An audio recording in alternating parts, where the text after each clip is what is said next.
Miarabantsika rehetra manonona ny fahasoavan'ny tompo Jesosy aminao. Ny ovafo zany i Didalosy izay antsoina hoe rindra amin'izay araka ny témoignage dia nariny ny fiainana izao tontolo izao nariny ny maha-mpihirarapy azy, nariny ny tontolon'ny célébrité, ny tontolon'ny buzz, ny tontolon'ny manao intéressé fa nanolotra ny fiainany ho an'i Jesosy izy. Zay no témoignage ny Didalosy izay tsy antsoina intsony hoe Didalosy fa antsoina hoe rindra, ny tena anarany antsoina am'izay zany izy. Zao zavatra mahafinaritra be zany, zavatra tsara be zany de raina ny tompo, voninahitra ho an'Andriamanitra ray tsy toa amin'ny anaran'i Jesosy Kristy zanany. Fa ny zavatra ho teneniko amitsika de hoe ny akamaroan'ny olona rehefa tao anaty célébrité, ny aina buzz, ny aina télé-réalité, ny aina zavatra ohatran'ireny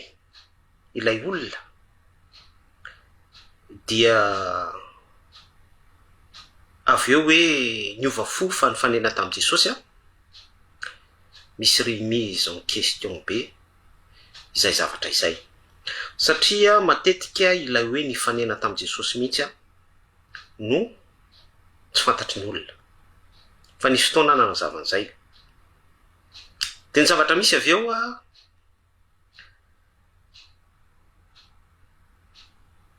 raha ny tokony ho izy de hoe satria ianao nifanena tamin'i Jesosy efa lasa ny zavatra taloha, indro tonga olom-baovao ianao, vaovao daholo ny zavatra rehetrarehetra,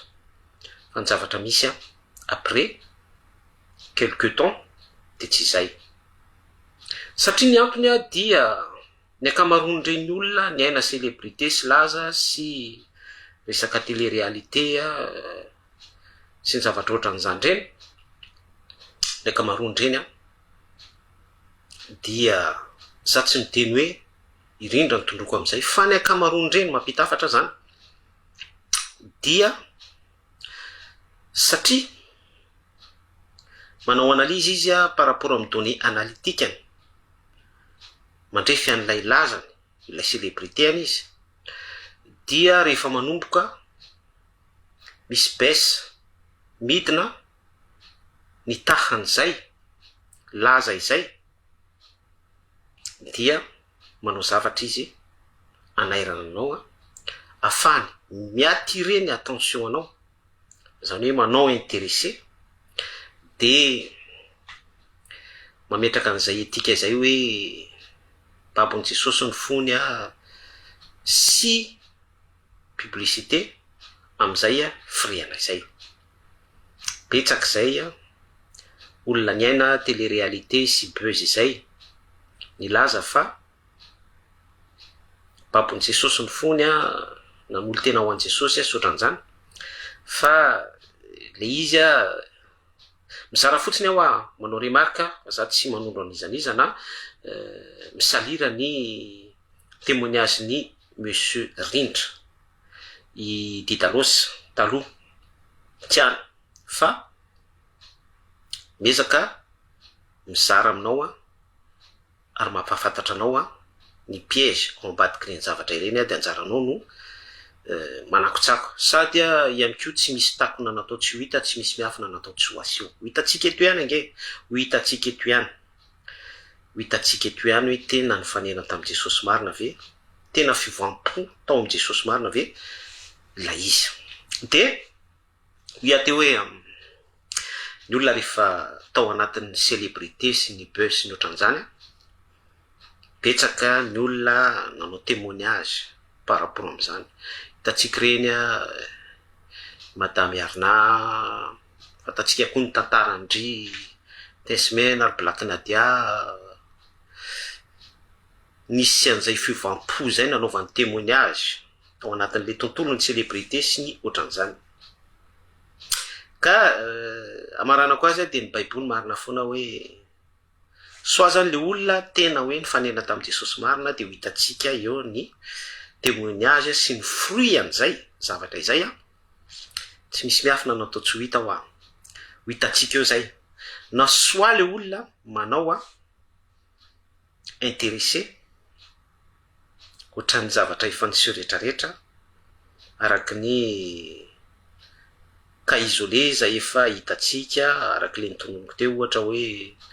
Black Nadia, Tinsimena, ry Arna sy ny sisa rehetra mialatsiny amin'izany anarana voatonona izany soa le olona manao intéressé fa tsy ny fanena tamin'i Jesosy akory na ihany koa hoe soa le olona séduit tamina religion anankiray frehana de nirona amin'izay zavatra izay izy ohatran'ireny lepiny hoe lasa misaron-doha lasa manao zipo lava lasa fa tsy ny fanena tao amin'i Jesosy akory misy détail daholo zany zavatra resantsika izany de anjaranao no mandinika sy manivana ny zavatra rehetra misy amin'izao vanim-potoana fampizarantsika izao zao era iainantsika zao anjaranao no mandinika satria dia tena betsaka ny piège betsaka ny fandrika amin'ny alalan'ny fanambarana fa hoe niasa teo amin'ny fiainako Jesosy za de efa niova fo za dia nentin' Jesosy tany an-danitra za dia sy ny sisa be da be ny antony izarako an'izany aminao dia averiko indray feno fitaka ny tany amarana ko azy de mirary soa manokana any monsieur Rindra mirary soa azy foana Andriamanitra mandinika ny vosony fo tsy dirako any intimité fa ny ambarako fotsiny de hoe mirary soa azy ahita ny réussite fahombiazana amin'ny parcours spirituel tsy mora ny manaraka an' Jesosy zay mirary soa atsika rehetra veloma tompoko